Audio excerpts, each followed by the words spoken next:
전국의 목사님들과 성도님들 안녕하십니까? 김동찬 목사입니다. 이제 네 번째 방언 논쟁을 시작하겠습니다. 이번에 언급할 분은 파코미우스입니다. 파코미우스는 어거스틴보다 약간 앞선 시대인 3세기 후반부터 4세기 중반을 살면서 사막의 성자로 불렸던 인물인데 이른바 공주수도원을 최초로 시작한 분입니다. 공주수도원이란 여러 수도사들이 함께 생활하는 대규모의 수도원을 가리키는데 파코미우스는 서기 320년경 이집트 나일강 상류의 타베니스에 공주수도원을 설립하였습니다. 그리고 9개의 수도원에 무려 3,000명의 수도사들을 수용하며 사역하였습니다. 이처럼 여러 수도사들이 함께 모여 살다 보면 당연히 많은 사람들의 질서와 통제를 위한 규칙들이 필요해지겠죠. 이러한 수도원 규칙들을 최초로 만들고 수립한 사람이 바로 파코미우스입니다. 이렇게 그가 만든 수도원 규칙은 역사상 최초의 수도원 규칙이 되었으며 후일 이 규칙은 동방교회 카파도기아 수도사인 성 바실이 만든 수도원 규칙과 서방교회의 성 베네딕트가 만든 수도원 규칙에도 큰 영향을 미치게 됩니다. 이처럼 파코미우스는 동서양 수도원 운동의 기초를 놓아서 후대 교회의 수많은 인물들에게 직간접적으로 영적 영향력을 끼친 중요한 인물입니다. 이러한 사막교부 파코미우스의 글에 방언은사에 대한 기록이 나옵니다. 당시 파코미우스의 놀라운 영성에 대한 소문이 전 세계에 퍼져서 그 소문을 듣고 거의 매일 많은 사람들이 그를 찾아왔습니다. 그러던 어느 날 서방에서 몇 명의 순례자들이 그를 찾아옵니다. 그런데 이 순례자들은 그리스어와 라틴어를 쓰는 사람들이었습니다. 이집트 출신이었던 파코미우스는 언어의 장벽 때문에 그들과 대화할 수가 없었지요. 결국 말이 통하지 않아 복음을 전할 수 없었던 파코미우스는 이 문제를 놓고 3시간 동안 간절히 기도했습니다. 그러자 놀라운 기적이 일어났습니다. 파코미우스가 배운 적이 없는 그리스어와 라틴어로 말할 수 있는 능력이 생겨난 것입니다. 파코미우스 수도원 그 역사와 규칙이라는 책에 이 사건을 자세히 기록하고 있습니다. 내용은 이렇습니다. 하나님의 은총을 받은 파코미우스는 그들을 떠나서 홀로 기도하였다. 전능하신 하나님, 만일 내가 주님께서 땅끝으로부터 보내신 그 사람들의 언어를 알지 못하여 도움을 줄 수 없다면 그들이 여기에까지 올 필요가 어디 있었겠습니까? 오 나의 주님, 만일 주님께서 저를 통하여 그들을 구원하시기 원하신다면 제게 은총을 내려주셔서 그들의 언어를 깨달아 그들의 영혼을 바로잡게 하여 주시옵소서. 파코미우스는 이 일을 놓고 3시간 동안 간절히 기도하였다. 이때 갑자기 파피루스 종이에 쓰인 편지 같은 것이 하늘로부터 내려와 그의 오른손에 주어졌다. 그리고 그것을 읽자 파코미우스는 모든 언어들을 깨달아 알게 되었다. 하나님 아버지와 아들 그리고 성령님께 찬양을 돌린 파코미우스는 큰 기쁨으로 그 형제들에게 돌아와서 부족함이 없는 그리스어와 라틴어로 대화를 나누기 시작하였다. 이렇게 파코미우스의 방언은사 기록은 4세기 중반에도 배우지 않은 외국어 방언이 교회 안에 나타나고 있는 것을 보여줍니다. 은사중지론자들은 진짜 방언은사는 사도행전 2장에 나오는 것처럼 배우지 않은 외국어 방언이며 오늘날 사용되는 영예기도인 방언들은 진짜 성경적인 방언이 될 수 없다고 말합니다.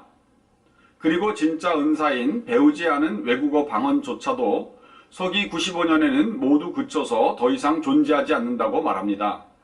이분들의 말을 그대로 받는다 하더라도 파코미우스의 사례에서 볼 수 있듯이 배우지 않은 외국어 방언이 4세기 중반에도 나타난 것을 알 수가 있습니다. 뿐만 아니라 이후 중세기에도 배우지 않은 외국어 방언 사례들은 계속해서 확인되고 있습니다. 그리고 이러한 배우지 않은 외국어 방언은 오늘날에도 그 사례들을 찾아볼 수가 있습니다.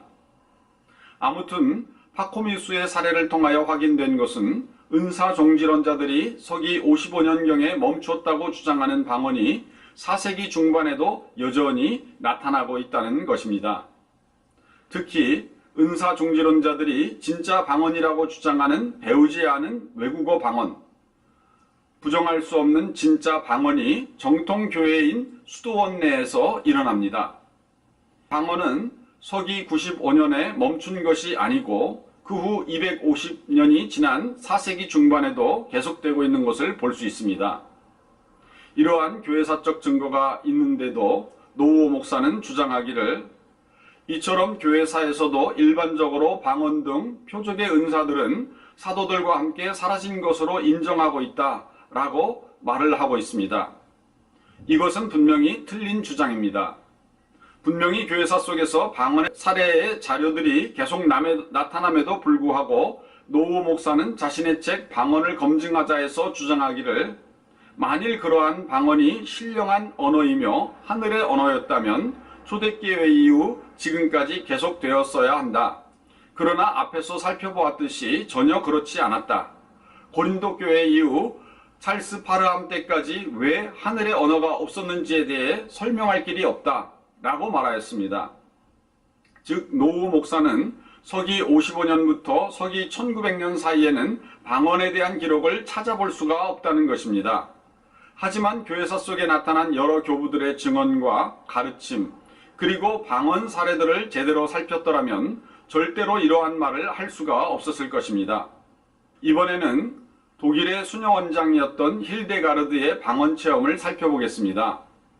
성 베네딕트 수도회의 수녀원 원장이었던 독일의 힐데가르드는 예지 능력을 가졌던 사람으로도 유명한데요. 이분이 교회사에서 얼마나 중요했나 하는 것은 2012년 10월 7일에 교황 베네딕트 16세가 힐데가르트를 가리켜 교회의 박사요 학자라는 칭호를 내린 것만 보아도 알 수가 있습니다. 1998년에 독일 정부에서도 힐데가르트를 기념하기 위해 10마르크짜리 기념주화를 발행하기도 한 것을 보면 이분의 교회사적 중요성을 알 수가 있습니다. 힐데가르트는 12세기경 사람으로서 8살 때 수녀원에 들어간 후 평생을 독일 라인강 유역 빙엔에 있는 베네딕트 수녀원에서만 살았습니다. 그녀는 42세인 1140년경부터 전래음악과 시를 쓰기 시작했는데 이것이 일반에 공개된 것은 그 후 10년이 지나서입니다. 힐데가르드는 하늘의 계시에 의한 교향곡을 발표한 데 이어 일종의 오페라의 전신이라고 할 수 있는 곡들과 미사 음악들을 비롯한 다수의 종교적인 작품들도 작곡하였습니다. 중요한 것은 힐데가르드가 종종 방언을 사용하여 노래를 불렀다는 것입니다. 이 노래를 들은 사람들은 이것을 성령의 음악이라고 불렀습니다. 흥미로운 사실은 이렇게 그녀가 작곡한 노래들은 음반으로 제작되어 오늘날에도 전 세계에서 사랑받고 있습니다. 이처럼 힐데가르드가 방언으로 노래를 만들어 불렀다는 사실은 12세기에도 방언이 일어났다는 것을 보여주는 분명한 증거입니다. 이번에는 우리에게 익숙한 성 도미니크가 경험한 외국어 방언을 살펴보겠습니다. 성 도미니크는 스페인 출신의 성인이며 수도원 창설자였는데 배우지 않은 외국어 방언을 경험하였습니다. 그는 프랑스 남부 지역을 여행하던 도중에 이단인 카타리파, 일명 알비파에 대항하여 도미니크 수도원을 세웠습니다.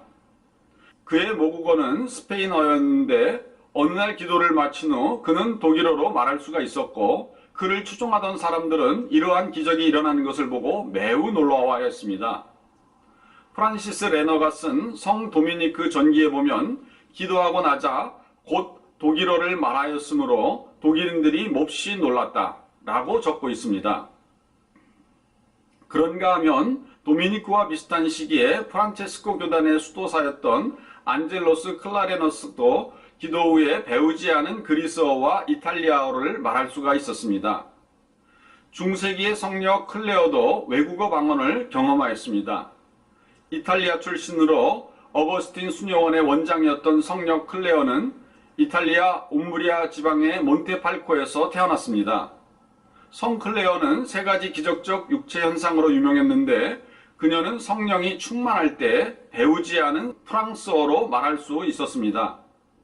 이렇게 중세기에 우리에게도 잘 알려진 교단의 창시자나 혹은 수도원에 소속된 수도원장 및 수도사에게서 방언이 일어난 기록들을 자주 찾아볼 수가 있는데 그들은 운사 중지론자들이 서기 95년경에 그쳤다고 주장하는 배우지 않은 외국어 방언들을 받고 사용했던 것을 기록을 통해 확인할 수가 있습니다. 이러한 교회사 기록들을 보건대 방언은 결코 초대교회 이후에 그친 은사가 아니고 또한 성경이 완성되기 전에 한시적으로 사용되다가 폐기 처분된 임시적인 은사가 아니라 교회사 속에서 계속해서 사용되어 개인과 교회의 영성을 세워주었던 성경적인 은사인 것을 확인할 수가 있습니다. 그럼에도 성령의 은사를 부정하고 이미 용도 폐기가 되었다며 방언을 불법화하려는 은사 중지론자들의 시도는 참으로 잘못된 주장이 아닐 수가 없습니다. 다음 시간에도 계속해서 방언의 역사적인 기록들을 찾아보겠습니다. 시청해 주셔서 감사합니다.